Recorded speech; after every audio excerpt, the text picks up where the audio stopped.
Live from New Delhi, you're watching DD India Live, India's voice to the world. I'm Siddharth Bharadwaj. Coming up in the next 30 minutes.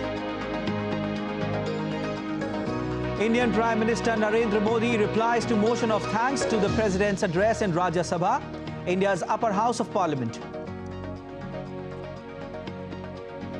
Two blasts near election offices in Pakistan's southwestern province of Balochistan. At least 26 people killed and dozens injured.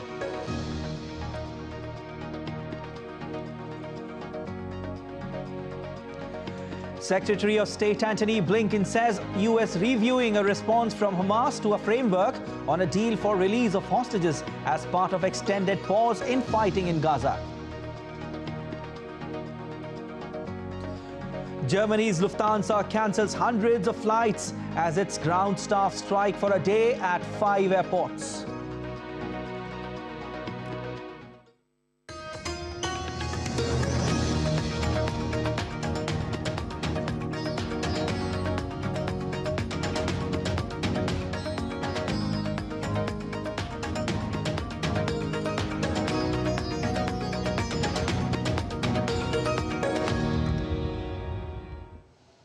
Prime Minister Narendra Modi on Wednesday replied to the motion of thanks to the President's address in Rajya Sabha, India's upper house of parliament.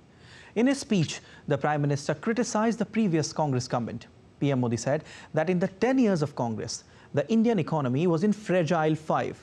On the other hand, in 10 years, India has been one of the top 5 economies. जो कांग्रेस 10 वर्ष में 12 number से 11 number पर आर्थिक व्यवस्था ले आ पाई।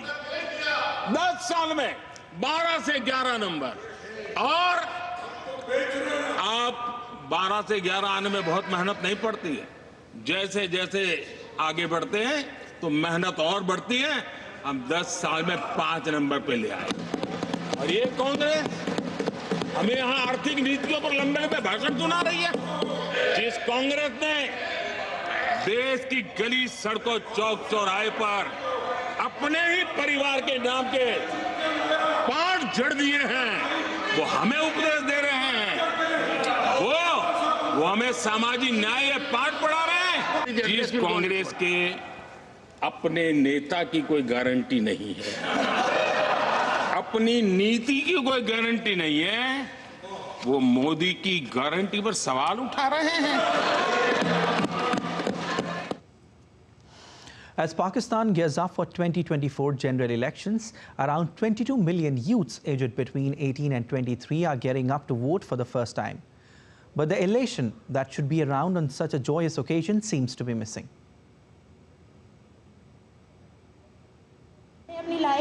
I'm going to cast my vote for the first time in my life in the 2024 election. I want to vote for an honest party, a party that will work honestly for the poor, look after the poor. The February 8 elections will take place for 336 seats in Pakistan's National Assembly, the lower house of parliament, along with 4 provincial assemblies. The top contenders include former PM Nawaz Sharif and Bilawal Bhutto Zardari, chairman of the Pakistan People's Party. The election results are clear that the army in various ways is doing pre-election engineering. It will probably do some election engineering and post-election engineering to get a government that it wants in place, and it is said that it will possibly be a selection of Nawaz Sharif and his PMLN party. So I think that is the widespread expectation, and that's fairly accurate. 2 blasts on Wednesday near electoral candidates' office in Pakistan's southwestern province of Balochistan killed at least 26 people. Several others got injured in these blasts, which now is raising concerns over security in the lead-up to Thursday's elections. The first attack took place at the office of an independent election candidate, and the second explosion in Qila Saifullah, a town near Afghan border, detonated near an office of Jama'at Ulema Islam.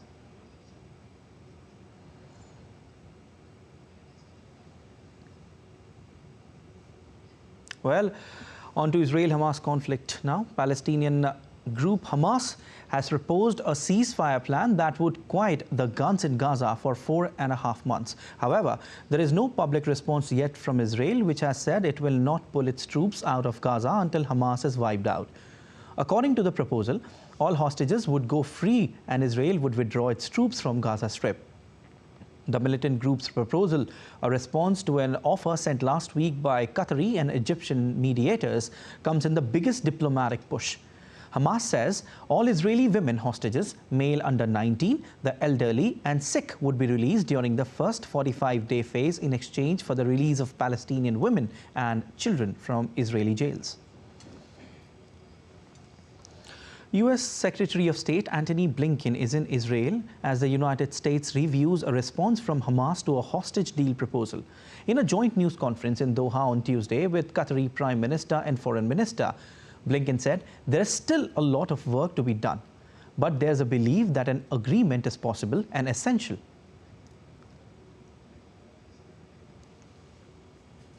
The best path forward, the most effective path forward right now to get an extended period of calm and to work toward an end to the conflict is through an agreement on the hostages. And that's what we're intensely focused on with our partners here in Qatar, Egypt, working with Israel. And of course, now that we have the response from Hamas to the proposal that was put on the table a week or so ago, we're going to be very intensely focused on that. Qatari Prime Minister and Foreign Minister Sheikh Mohammed bin Abdul Rahman Al Thani said Hamas has given a promising reply to a proposed deal for the release of remaining hostages. We have received a response from the Hamas regarding the framework of the agreement between the parties on hostages. The response contains some remarks on the framework, but in general it is a positive response. But due to sensitivity of the phase, we cannot go into details. The response makes us hopeful, and we have presented it to the Israeli side. Israel's military said on Wednesday its troops had killed dozens of Palestinian gunmen throughout Gaza in the past 24 hours, with fighting focused on Khan Yunis. IDF troops from the Paratroopers Brigade encountered an armed terrorist cell and thwarted it. The soldiers also located large quantities of weapons, including AK-47 rifles, grenades, and explosive devices.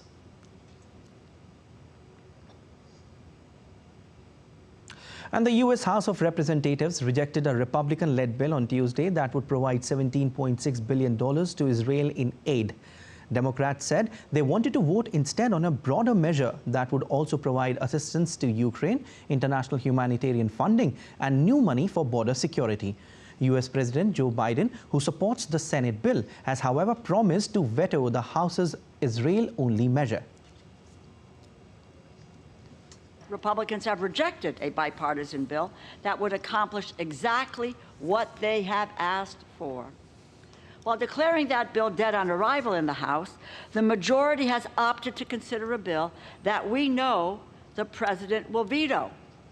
This is a political stunt that makes it less likely that Israel gets its funds while endangering U.S. national security.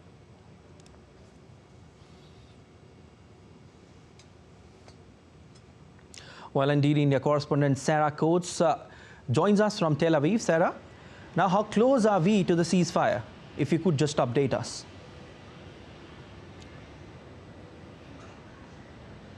Hello. Well, look, it really depends on who you're asking. The United States believes that there may be some movement, that there is some optimism there in Washington of a deal going ahead. But here on the ground in Israel, that certainly isn't being shared. You just need to listen to what we've been hearing from the Prime Minister Benjamin Netanyahu day after day. He says that Israel will not pull its troops out of the Gaza Strip until the war goals have been achieved, and this is defeating Hamas, killing the entire Hamas leadership. I'll map you out what it has been happening today. We do know that the US Secretary of State, he is still meeting with the Prime Minister Benjamin Netanyahu. He'll really be putting pressure on him there to come to some sort of a deal to see this war come to an end and, of course, release these hostages.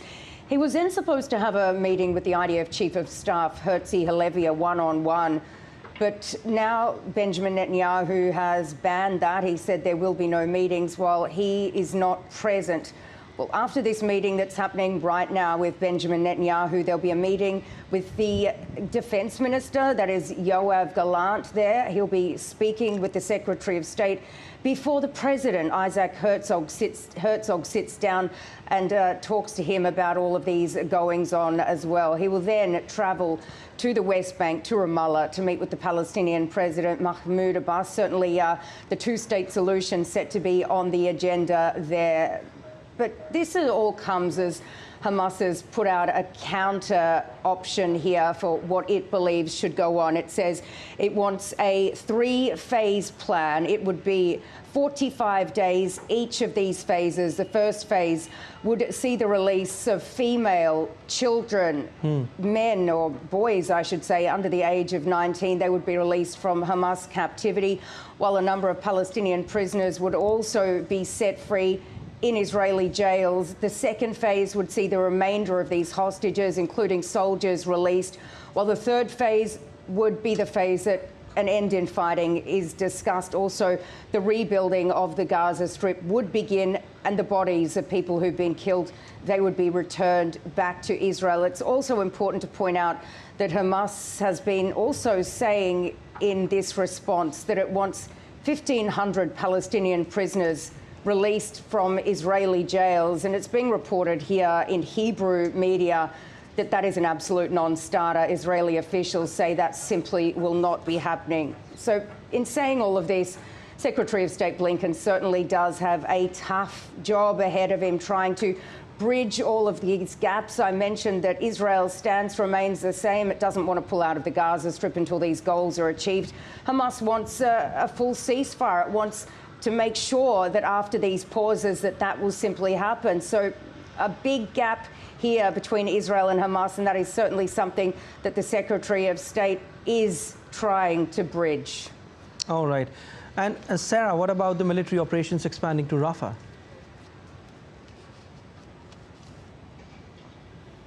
Certainly very, very concerning. This is an area that the Israeli military is calling the last Hamas stronghold. It believes that potentially the leaders of Hamas, we're talking here Yahya Sinwar, who was the mastermind of these October 7 attacks, the IDF believes that they have since moved on from Khan Yunis, where fighting is really intense right now. They've moved down to Rafah, which we do need to remember has been declared a safe zone for these Palestinian civilians in the Strip. There's more than 1.4 million people sheltering there right now. The United Nations is calling it a pressure cooker of despair, saying any invasion by Israeli forces there would cause large-scale loss of life. So very, very concerning. We've also got concerns coming in from Egypt.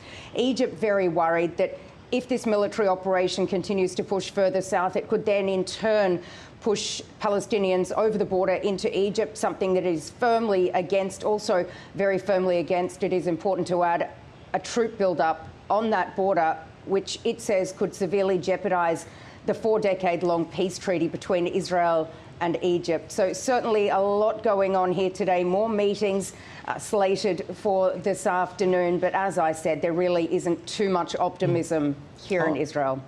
All right, we'll leave it there. Thank you so much, Sarah, for your analysis.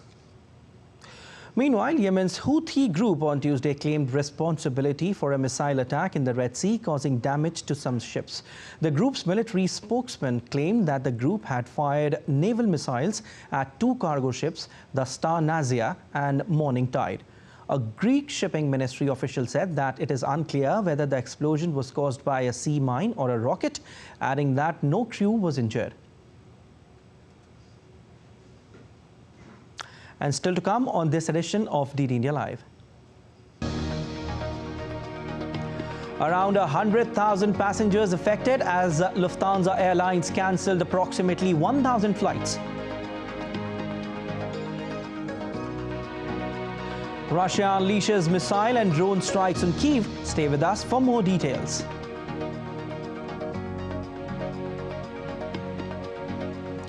Jasprit Bumrah becomes first pacer from India to reach top spot in ICC Test bowling rankings.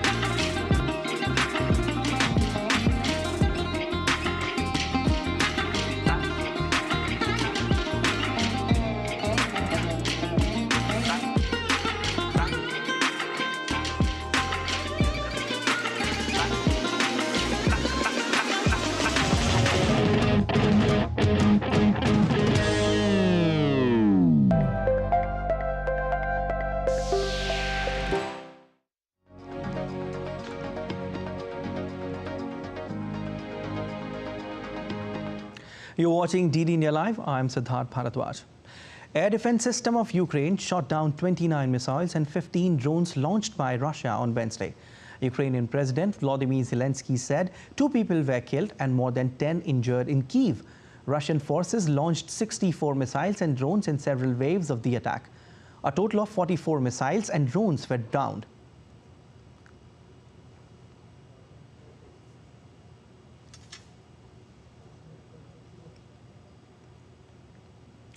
The United States accused Russia of firing at least 9 North Korean supplied missiles at Ukraine on Tuesday, while Moscow labeled Washington a direct accomplice in the downing of Russian military transport plane last month.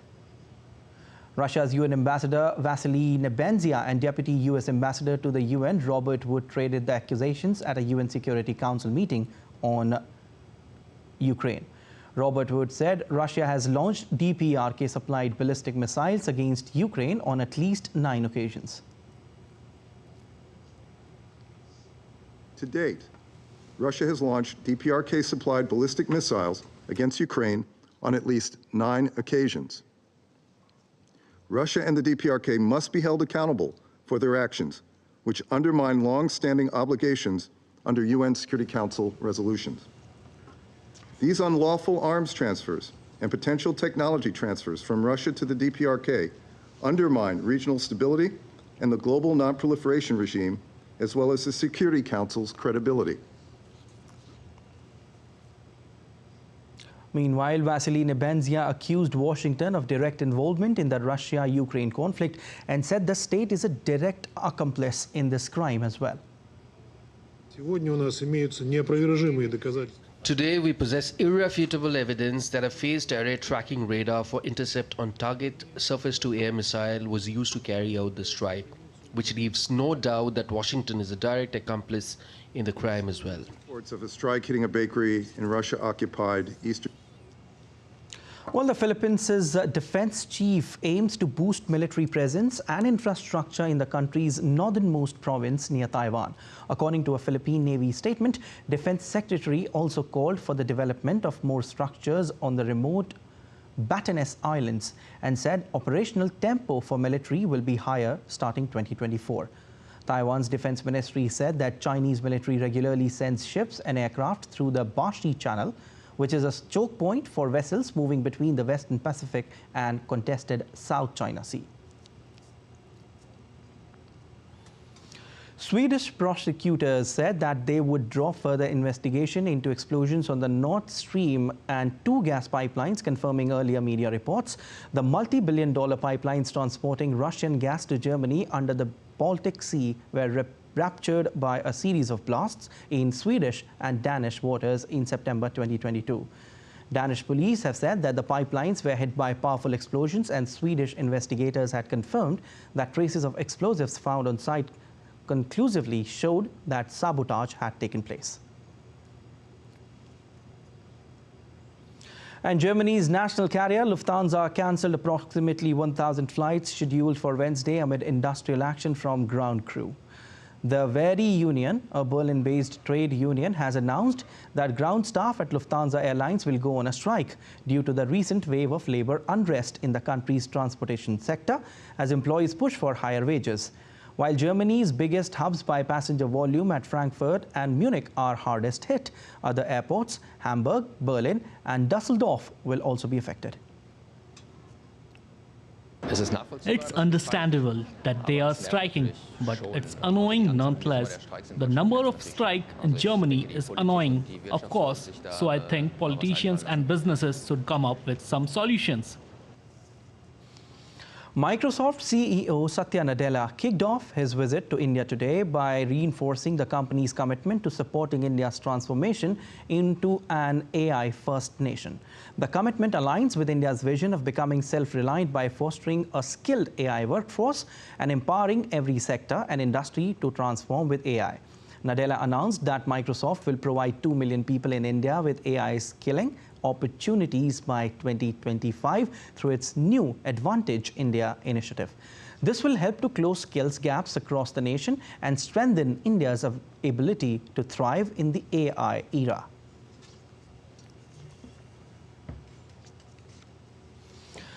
National Education Policy 2020 promotes creativity and critical thinking to encourage logical decision-making and innovation. The special focus is on seeding and nurturing the culture of research and innovation. DD India's correspondent Kriti Vadera reports. National Education Policy 2020 aims at creating a conducive ecosystem to catalyze and energize research and innovation, with a vision to cultivate 1 million children in India as nuteric innovators. Atal Innovation Mission is establishing Atal Tinkering Laboratories, called ATLs, in schools across India. This is a place where we promote a free thinking of ideas and then implementing them. And children are thinking a step ahead. That's what is important for us. Young boys are actively engaged in producing and distributing sanitary pads to women in rural areas using machines they have developed in their school. This effort challenges traditional gender stereotypes and directly tackles menstrual hygiene issues, empowering women and raising community awareness. Additionally, it offers valuable skill development opportunities for the boys, contributing to a broader social impact by enhancing women's health and overall well-being in rural communities. First of all, we take our raw materials, cotton shell and wood pulp sheet, and then we churn it in a grinder and obtain the composite fiber. Thereafter, we compress it and obtain our pad-shaped material. Thereafter, we put the PE film, a blue color film that acts as the leakage preventing material. And then we seal our pads using the cotton, non-woven cotton sheet using the heat seal. Thereafter, we put a release paper, and then we sterilize our pads, and then we store them. Students have ingeniously developed a car powered by solar and wind energy, marking a remarkable innovation. So this is our effort and innovation to create a more sustainable future and a more sustainable India. The solar panels of our car move its direction according to the direction of the sun.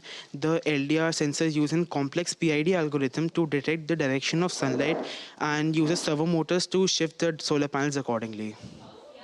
Young innovators have developed an app with the capability to diagnose sensitive skin issues. A lot of people hide their severe skin condition issues, and that is why we have made Dermavision. Dermavision is an app to detect whether you have a severe skin condition, and if so, it will help you guide you to the doctors. NEP 2020 aims at transforming the education system in India with its holistic development, critical thinking, creativity and flexibility. And with such transformation, India's younger generation is getting prepared for the developed nation by 2047. With camera person Jagmohan, I'm Kriti Vadera reporting from New Delhi for DD India. All right, and let's take a look at other stories making news today. India's Ministers of State for Health and Family Welfare, Professor S.P. Singh Baghel and Dr. Bharti Praveen Pawar virtually launched the Kelkari program, a mobile health initiative for beneficiaries in local content in Gujarat and Maharashtra on Wednesday. Kelkari is a centralized interactive voice response-based mobile health service which delivers free weekly audio messages about pregnancy, childbirth and childcare directly to families' mobile phones from the second trimester of pregnancy until the child is 1 year old. Indian Air Force is preparing for its mega exercise Vayu Shakti 2024 to be held on February 17 at the Jodhpur Air Force Station in Indian state of Rajasthan. During the exercise, the Air Force will demonstrate its air power and operational capabilities by focusing on interoperability and maneuvering expertise. An ice hockey match between Indian Army and Indo-Tibetan Border Police has witnessed jam-packed spectators from the exciting final round of the match. The Indian Army clinched the gold medal by defeating the Indo-Tibetan Border Police by 3 goals.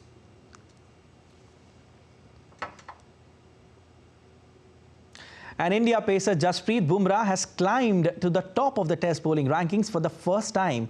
Bumrah rose to the top on the back of his tremendous bowling performance against England in the second Test. He took 9 wickets for 91 runs during his side's series equalling victory. Bumrah has become the 4th player from India to top the bowling charts. Ravichandran Ashwin, Ravindra Jadeja and Bishan Bedi have done so previously. And Union Minister of Youth Affairs and Sports Anurag Singh Thakur today inaugurated Delhi Olympics 2024 at New Delhi's Talkatoora Stadium. The event will witness 45 games in action across 35 different venues. The tournament will be played till 13th of February. Speaking on the occasion, the minister expressed his happiness and also said that India will have more number of Khelo India centers in near future. हमने प्रधानमंत्री जी से अब मंजूरी ले ली है। हम अगले 10 साल में नहीं, इसी साल 31 मार्च से पहले देश में 1000 से ज्यादा खेलो इंडिया सेंटर खोल देंगे। हर जिले में एक सेंटर होगा और इस सेंटर में फॉर्मर चैंपियन एथलीट, कोई पूर्व खिलाड़ी जो चैंपियन रहा हो, उसको ट्रेनिंग देने का अवसर मिलेगा, उसको एकेडमी खोलने का अवसर मिलेगा, सेंटर चलाने का अवसर मिलेगा। उस सेंटर में जो सामान है 5 लाख रुपए हम उसके लिए देंगे और हर साल उस खिलाड़ी को 5 लाख रुपया सेंटर चलाने के लिए भी देंगे। उस खिलाड़ी के रोजगार का अवसर भी मिल गया और आपको कोच भी अपने जिला में मिल जाएगा।